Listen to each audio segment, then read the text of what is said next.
আসসালামু আলাইকুম। প্রিয় দর্শক, আমার একটা জিনিস মনে হচ্ছে যে দলীয়করণের ক্ষেত্রে সারা দেশে সরকার যেন একটু বেশি তাড়াহুড়া করছে এবং এই কাজে মাঠ পর্যায়ে এবং বিভিন্ন বড় বড় নেতাদের ক্ষেত্রে তারা যেন প্রধানমন্ত্রীর নির্দেশনাকে উপেক্ষাও করছে। আপনার একটা কথা মনে আছে কিনা জানি না, প্রধানমন্ত্রী তার প্রথম ভাষণে বলেছিলেন উনি কেবল বিএনপির প্রধানমন্ত্রী না, এই সরকার কেবল বিএনপির সরকার না, যারা তাদেরকে ভোট দিয়েছেন এবং যারা তার বিপক্ষে ভোট দিয়েছেন এবং যারা কোনো ভোটই দেননি, এই সরকার তাদের সকলের সরকার। এ কথার অর্থটা কি? এ কথার অর্থ হলো তারা যা কিছু করবেন তার মধ্যে এই সকলের স্বার্থ আপনি দেখতে পাবেন। তারা যদি কোনো একটা সিদ্ধান্ত নেন, সেই সিদ্ধান্তের মাধ্যমে এই সকলের সেই উপকৃত হওয়ার একটা সম্ভাবনা থাকবে। এটি হলো মূল অর্থ। কিন্তু আমরা কি বাস্তবে গত এই প্রায় এক মাসই হয়ে গেল, গত এক মাসে কি বাস্তবে সেই ধরনের কোনো নমুনা আপনারা দেখতে পেয়েছেন? আমি প্রধানমন্ত্রীর আচরণে দেখতে পেয়েছি, কিন্তু আর কোনো মন্ত্রীর আচরণে কিন্তু আমি দেখতে পাচ্ছি না। সবাই যেন একটু তাড়াহুড়া করছেন। একদম প্রত্যন্ত অঞ্চলে, যেমন কয়েকদিন আগে, এই দুদিন আগে তো লালমনিরহাটের এক বিএনপির নেতার ফোনালাপ শুনলাম একজন চেয়ারম্যানের সঙ্গে, যে 30% তাকে দিতে হবে কার্ড, ভিজিএফ কার্ড সম্ভবত, এটা মন্ত্রীর কোটা। তো এরকম মন্ত্রীরা কিন্তু সব জায়গাতে, আমরা একটা অডিও কল পেয়েছি, আরও কত অডিও কল আমরা পাইনি, কিন্তু 30% কিন্তু 30% জায়গায় রয়ে গেছে। এমপি সাহেবরা কি বুকে হাত দিয়ে বলতে পারবেন যে ওনারা এই ধরনের কাজ করছেন না? ঘোষণা দিন যে আমরা করছি না। পারবেন না। সব জায়গায় চলছে, একই জিনিস চলছে। চাঁদাবাজি কি বন্ধ হয়েছে? ঢাকা শহরে বন্ধ হয়েছে। এই ঈদের মৌসুম, জিজ্ঞাসা করেন না, ফুটপাতে যত লোক বসে জিজ্ঞাসা করেন চাঁদাবাজি বন্ধ হয়েছে কিনা। একটা সামান্য বাদামওয়ালা, যে লোকটা বাদাম বিক্রি করে, তাকেও চাঁদা দিতে হয়। সেই চাঁদার ভাগ কোথায় যায়? সেই চাঁদার ভাগকে এখন আওয়ামী লীগ নিতে আসে, নাকি ছাত্রলীগ, নাকি স্বেচ্ছাসেবক লীগ? তারা কি ওই চাঁদার ভাগ পায়? কোথায় যায়? কে না জানে? জিজ্ঞাসা করেন, নাম ধরে বলে দেবে সবাই। কেউ চেষ্টা করছেন এগুলো থামানোর জন্য? আমি কিন্তু বুঝতে পারি না। কাজে অবাধে চাঁদাবাজি চলছে এবং চাঁদাবাজিতে দলীয়করণ চলছে, মানে বিএনপির লোকজনই চাঁদাবাজি করছে। এমপি সাহেবরা তাদের পার্সেন্টেজ নিয়ে টানাটানি করছেন, বিভিন্ন তাদের চামচাদের মাধ্যমে ধমক দিচ্ছেন, একে ধমক এর ধরে আনো, তাদের মাইরে আনো, এগুলি করছেন। আরেকদিকে মন্ত্রী পর্যায়ে আমরা কি দেখছি? যার যার মন্ত্রণালয়ে দেদারসে চলছে। আমি কয়েকটা উদাহরণ তো আপনারা এর আগে দেখছেন। এলজিআইডি মিনিস্ট্রি, আমাদের মহাসচিব যেখানে বসে আছেন, বিএনপির মহাসচিব, ওনার মন্ত্রণালয় করলোটা কি? সবগুলি সিটি কর্পোরেশনের দলীয় লোককে প্রশাসক হিসেবে নিয়োগ দিল। আমি আবারও বলছি, এটা বিএনপির জন্য যদি বুমেরাং না হয় তখন আমাকে বলেন। কারণ এরা কতদিন থাকবে ওখানে? অনির্বাচিত হবে, কতদিন থাকবে? 1 মাস, 2 মাস, অথবা 6 মাস, অথবা 1 বছর। 1 বছর থাকতে পারবে না, তার আগে কিন্তু আন্দোলন শুরু হয়ে যাবে। যদি 6 মাস থাকে, 6 মাসে তারা কি নিজেদের ইমেজ বৃদ্ধি করতে পারবে? কেউ পারে বাংলাদেশে একদম শেষ করে দেওয়া, যেহেতু কোনো ফান্ড নাই, কোনো রকম নিয়ম নীতি ছিল না গত 1.5 বছরে। তার আগে তো আওয়ামী লীগ লুটপাট করেইছে। সেরকম একটা জায়গায় যে 6 মাসের জন্য মেয়র হয়ে অথবা প্রশাসক হয়ে আপনি কি করতে পারবেন? আপনি কি জনগণের প্রত্যাশা মেটাতে পারবেন? পারবেন না। মাঝখান থেকে কি হবে?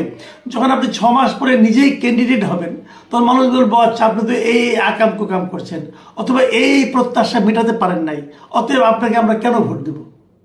এটা একদম বুমেরাং হয়ে যদি দেখা না দিয়েছে, তখন আমাকে বলেন। এই মূর্খতা, এই বোকামিটা, এই আত্মঘাতী সিদ্ধান্ত তারা কেন নিল আমি বুঝতে পারলাম না। তারপরেই দেখলাম 42টা জেলা পরিষদেও ওনারা নিজেদের মতো করে প্রশাসক নিয়োগ করলেন। এরা কারা? এরা ওখানকার বিএনপি নেতা, কেউ সাধারণ সম্পাদক, কেউ অমুক, কেউ তমুক জেলা কমিটির, কেউ ইলেকশনে ফেল করেছেন, ফেল করে এসে এখানে প্রশাসক হয়ে গেছেন। মানে লজ্জাও করেন এদেরকে। যে লোকটা ফেল করার পর প্রশাসক হয়, তার তো একটু লজ্জা থাকা উচিত যে আমাকে তো জনগণ প্রত্যাখ্যান করেছে, আমি কেন এর চেয়ে বড় দায়িত্বে এখন যাচ্ছি। যেটা ঢাকা উত্তরেও হয়েছে। কেন?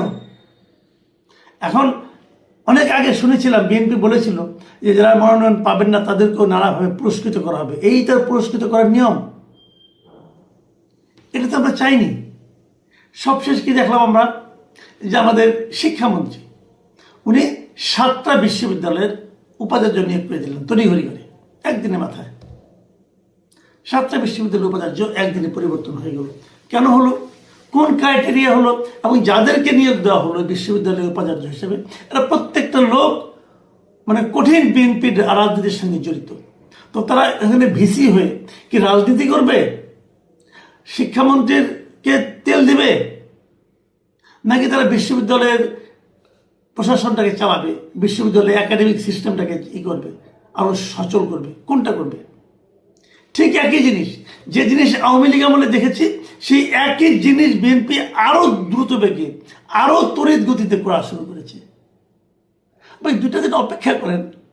বিশ্ববিদ্যালয়, ঢাকা বিশ্ববিদ্যালয়ে তো উপাচার্য নিয়োগের একটা নিয়ম আছে, আপনারা সেই নিয়মটা ফলো করেন। তা না করে তড়িঘড়ি করে আপনাকে এখনই একদিনেই করে ফেলতে হবে একটা অর্ডার দিয়ে। কেন? এটা আমি মিলন ভাইকে বলবো, আপনি তো শিক্ষামন্ত্রী আগেও ছিলেন, আপনি একজন ছাত্র নেতাও ছিলেন, আমি আপনাকে পেয়েছি, আমি যখন স্টুডেন্ট ছিলাম তখন আপনি আমাদের নেতা ছিলেন। আমি আপনাকে স্বনির্বন্ধ অনুরোধ করি, আপনি বলেন, যদি আপনি যখন স্টুডেন্ট ছিলেন তখন যদি আপনি দেখতেন যে এভাবে এক ভিসি নিয়োগ করা হয়েছে, আপনি পছন্দ করতেন? করতেন না তো, আপনি আন্দোলন করতেন তখন এর বিরুদ্ধে। তাহলে হলোটা কি? যে জিনিসের আমরা সমালোচনা করলাম, আওয়ামী লীগ আমলের সমালোচনা করলাম, অন্তর্বর্তীকালীন সরকারের আমলের সমালোচনা করলাম, সেই একই কাজ তারও চেয়ে দ্রুত বেগে এবং তারও চেয়ে স্থূলভাবে বিএনপি করল। তাহলে পার্থক্যটা কোথায় পেলাম? ওই যে লোকজন বলে না যে যেই লাউ সেই কদু, এখন তো যেই লাউ সেই কদুই দেখতেছি আমরা। দলীয়করণের ক্ষেত্রে যেই লাউ সেই কদু, এটা বলবো, বরঞ্চ যেই লাউ সেই কদু না, কদুর চেয়ে বড় কিছু থাকলে সেটা। তো এভাবে যদি আপনারা অগ্রসর হতে থাকেন, কি হবে সামনে? দেখেন, আমি আবারও বলি আপনাদের কাছ থেকে, আপনারা একটা নতুন সরকার এসেছেন, একটা চরম দুঃসময়ে আপনারা কিন্তু গণতান্ত্রিকভাবে নির্বাচিত একটা সরকার। এই সরকারের কাছে দেশের মানুষ অনেক কিছু আশা করে। কতটুকু পারবেন কতটুকু পারবেন না সেটা হয়তো পরের কথা, কিন্তু মানুষ এই সময়ে, এই 1 মাসের মাথায় দেখতে চায় যে আপনারা কতটুকু করার চেষ্টা করছেন। হয়তো শেষ পর্যন্ত পারলেন না, কিন্তু চেষ্টা যে করলেন, এই যে নিয়ত, সে আমাদের একটা হাদিস আছে না যে ইন্নামাল আমানু বিন্নিয়াত, আপনি যে নিয়তটা, এটা মানুষ দেখতে চায়, কিন্তু মানুষ দেখতেছে আপনার নিয়তটাই খারাপ। এই যে যাদের উপাচার্য নিয়োগ করেছেন তারা কি হবে, ভালো করবে কি মন্দ করবে সেটা তো পরের কথা, কিন্তু নিয়োগ করার সময় আপনার নিয়তটা কি ছিল? যে আমার দলের লোককে ওখানে বসাতে হবে। আপনি যদি নিয়ত তেমন হতো, আমি একটা যোগ্য লোককে যোগ্য জায়গায় নিয়ে বসাবো, সে লোকটা আমার দলের হতে পারে না, আর আপনার দলও কি মানে এরকমই হতে হবে যে একদিনে সবাইকে নিয়োগ করতে হবে? আপনি দলে করেন, আস্তে আস্তে খবর নেন, দেখেন ভালো মন্দ কি হয়। কিন্তু একদিনে সবগুলি পরিবর্তন করে আপনি কি লাভ করলেন বলেন? আগামীতে তাও হবে।